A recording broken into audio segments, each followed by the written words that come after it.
Imagine that you have reached the absolute pinnacle of your life. It is April 2011. You are Michael Woodford.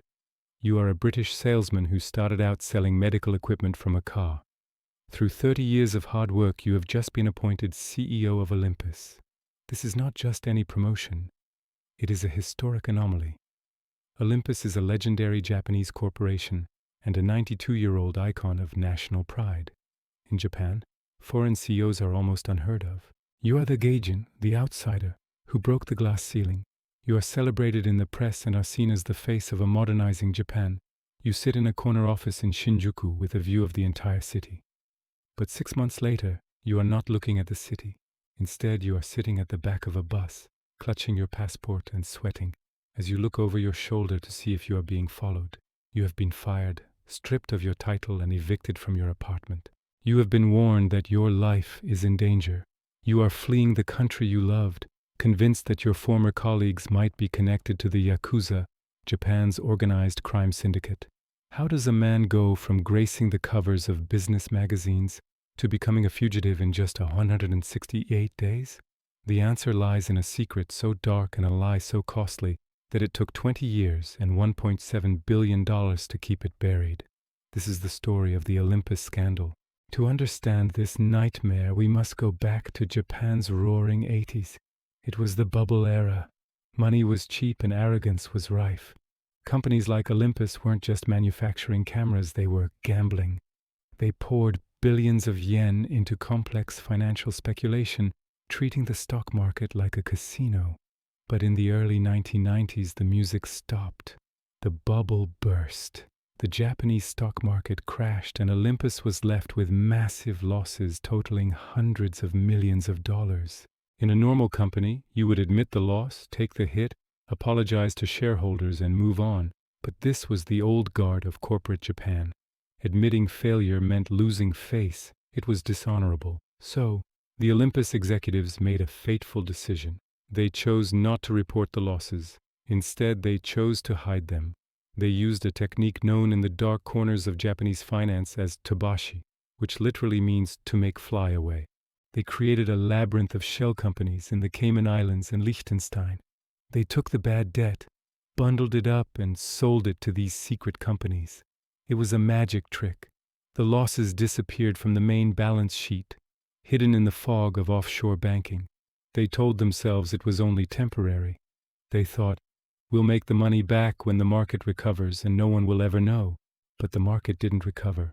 For 2 decades, the lie grew. It festered. Successive CEOs were initiated into the fraud as if it were a secret society. It became a poisoned chalice, passed from one generation to the next. Fast forward to 2008. The hole in the accounts had grown to over $1 billion. The auditors were asking questions. The executives needed a way to clean up the accounts and legitimize the missing money. So they started doing something bizarre. Olympus, a company renowned for its precision optics, began purchasing tiny, worthless companies at exorbitant prices. They bought a company that made face cream. They bought a company that made plastic microwave containers. They paid nearly $1 billion for 3 small, struggling domestic companies. Why? Because the money they paid for these companies was actually being funneled back to pay off old debts in offshore accounts. It was money laundering, plain and simple, dressed up as strategic expansion. Then came the deal that broke the dam.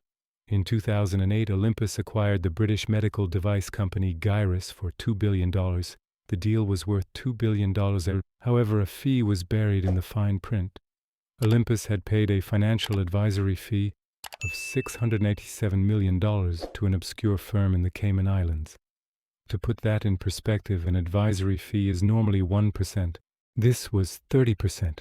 It was the highest advisory fee in history. It was absurd. It was impossible. But nobody noticed. That is, until Michael Woodford took the job. Woodford was the perfect scapegoat.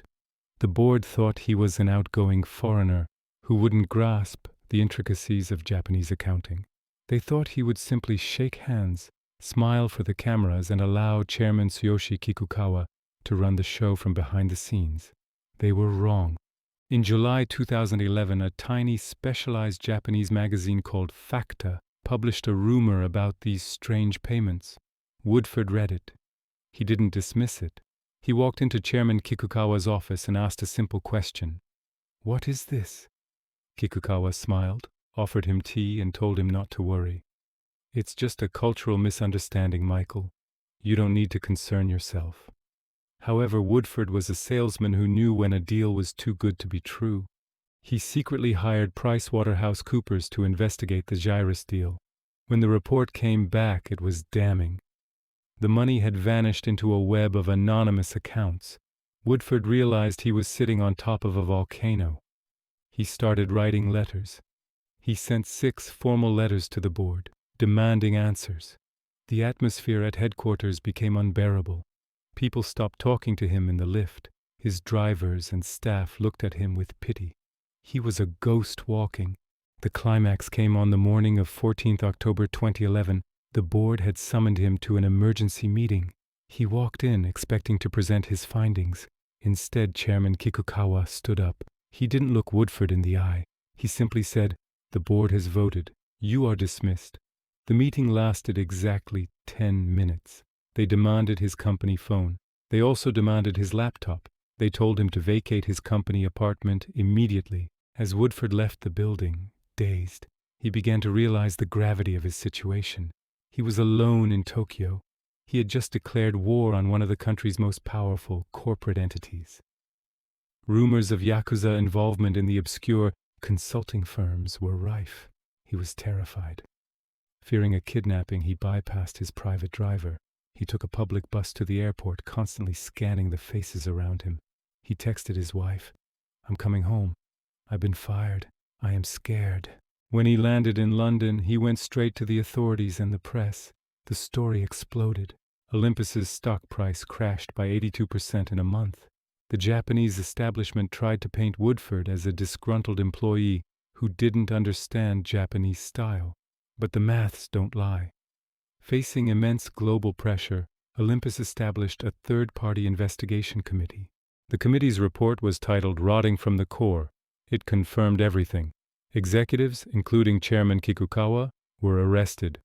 The company was forced to admit that it had hidden $1.7 billion in losses over a 13-year period.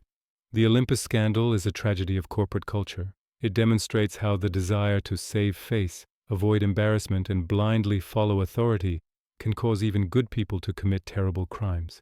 It is a story about the fragility of truth in the face of absolute power. Michael Woodford lost his job. After 30 years with the company he loved, he lost his career. But he walked away with something the others didn't: his integrity. Ultimately, he proved that no amount of money, accounting tricks, or silence can hide the truth forever.